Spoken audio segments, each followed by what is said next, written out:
I'm Macy Eglund. We begin with breaking news. LaGuardia Airport is closed after a deadly runway crash. Here's what we know right now. The Port Authority says a pilot and co-pilot were killed when an Air Canada regional plane hit a Port Authority fire rescue truck during landing. This happened late last night. We're told 41 passengers and crew members were taken to area hospitals. The two officers, the sergeant and the police officer, are in stable condition with no life-threatening injury. I have visited both of them in the hospital, as has the chairman, and they were able to speak, and we're notifying their families. The airport is closed until at least 2 o'clock this afternoon. The NTSB is investigating. Follow the latest developments on this breaking story on our website, Newsday.com. Click Get More below the Newsday TV video box. Only in Newsday, we're learning more about how police cracked a more than 30-year-old cold case involving a newborn baby. Baby Jane Doe was found dead in a garbage bag in Calverton in 1993. Court records show advanced forensic DNA analysis led investigators to the baby's mother, Denise Merker. And she's smoking a cigarette in a public parking lot, and she flicks the cigarette out the window. They use that as the DNA sample. Merker is now charged with murder. Coming up, what she allegedly told investigators happened the night she gave birth. A teenager is due in court today accused of shooting and seriously injuring a man in Quorum. Police say 18-year-old Derek Toulon of Quorum fired 4 shots, hitting a 38-year-old man here last night. Prices at the pump still on the rise as the war in Iran continues. Here on the island, we're paying almost $1 more than we were a month ago. According to AAA, the average for a gallon of regular is $3.84 today. That's up from $2.86 a month ago. Well, St. John's has advanced to the Sweet 16 after a buzzer-beating win. This is going to be Darling. He's got to go. Darling puts it up. Dylan Darling hit the game winner as time expired last night to beat Kansas. They now face Duke on Friday. All right, let's talk about your Monday forecast now. A wet start to the work week. We do have rain for most of the morning today. Highs in the 40s, so a bit chilly out there. Let's take a look at your futurecast here. You can see that weather starting to clear up later on today, so we just need to get through the morning. Tomorrow will be a little bit sunnier, highs in the mid-40s, so it should be a nice Tuesday. Taking a look at your 7-day forecast now, sunny for much of the week. Look at that on Thursday. We've got highs in the upper 50s. 50s continue for Friday, but expect some rain. A little bit cooler for your weekend.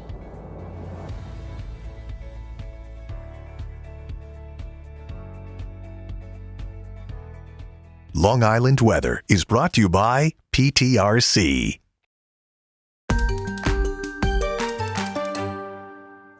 Only a Newsday, an arrest in a decades-old cold case. Andrew Enger explains how a cigarette butt led police to the woman accused of killing her newborn in the 90s.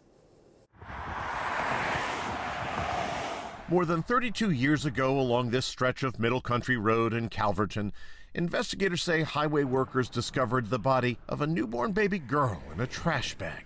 According to records, they saw that the child's mouth was filled with what looked like paper towels. We got the call and we went up there and I made sure that everything was done.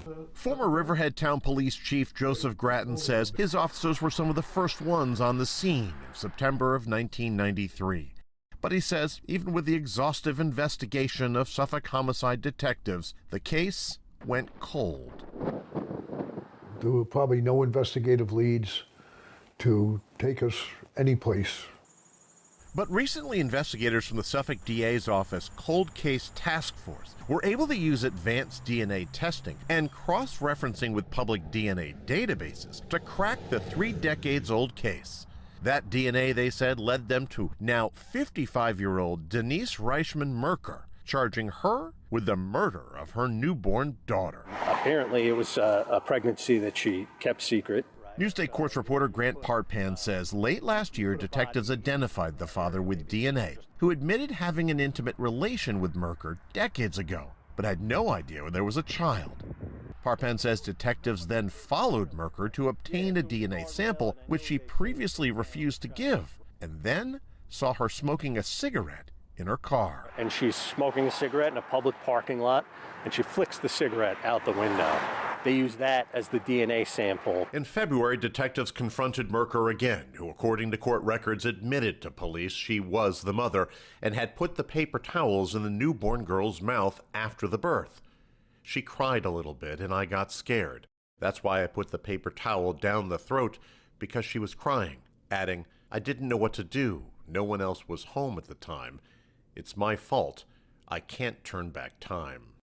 Now that prosecutors have laid out their case against Merker, including all the evidence that was gathered here near where the newborn baby's body was found, her attorney says it's way too early to jump to any conclusions. Let's all remember that there's a presumption of innocence, okay? It's an allegation and she's presumed innocent, and she's entitled to a trial. Retired Suffolk Homicide Chief Detective Lieutenant John Girash praised the cold case squad for its dogged pursuit of justice, telling Newsday, "I'm reassured when these cold, unsolved cases get solved, and I expect more with this new technology." We supplied a casket. Joseph Grattan said he knew he had to do something for the baby and worked with Monsignor John Fagan to arrange a dignified burial in Coram. But more importantly, he says, they gave Baby Jane Doe a name. He said, "Emily." I said, "Okay." He said some prayers and blessed the grave, and that's where she's buried. In Coram, Andrew Enger, Newsday TV. Read more about the DNA that helped crack this case on Newsday.com. Click Get More below the Newsday TV video box. Out East with Doug Geed is brought to you by Connect One Bank, a better place to be. Crowds are flocking to an iconic local deli to score Polish specialties and fresh baked goods ahead of Easter. Let's go out east with Doug Geed to Polka in Riverhead.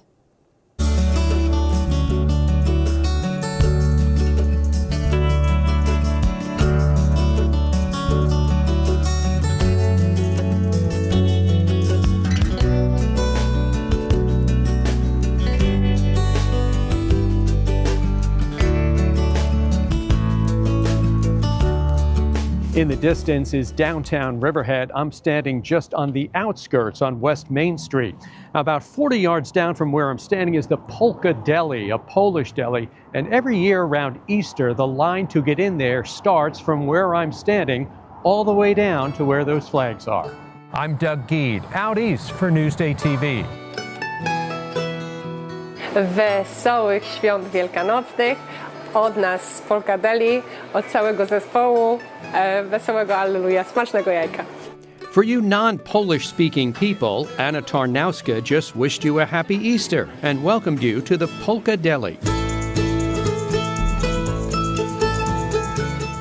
It has been in my family for 30 years. The kielbasa, pierogies, and schnitzel are all made in-house. The babkas, breads, and desserts are all made by Polish purveyors in Brooklyn. And they're about to enter one of their busiest times of year, Easter season. The staple on the table is, of course, the kielbasa.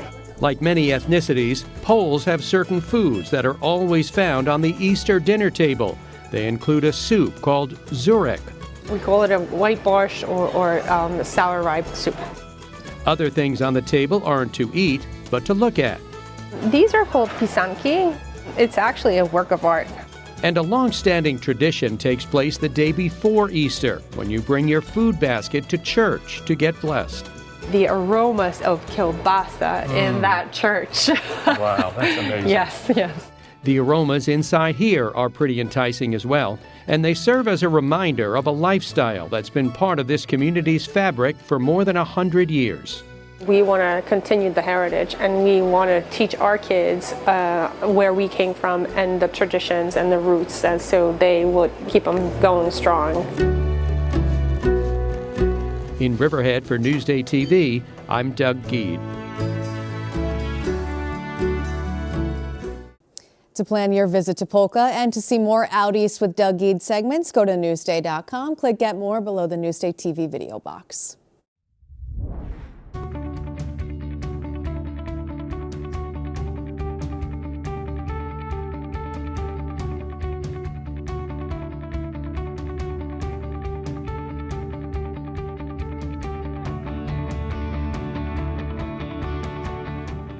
See more on these stories on Newsday.com and watch us streaming anytime on Local Now, YouTube, and the other streaming services you see here.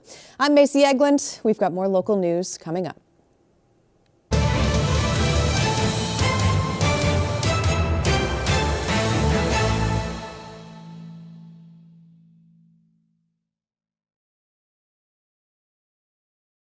Newsday investigates how overlapping local and state jurisdictions can slow changes to make the roads safer. Roadblocks to Safety, a Newsday investigation. Now available at newsday.com/dangerousroads.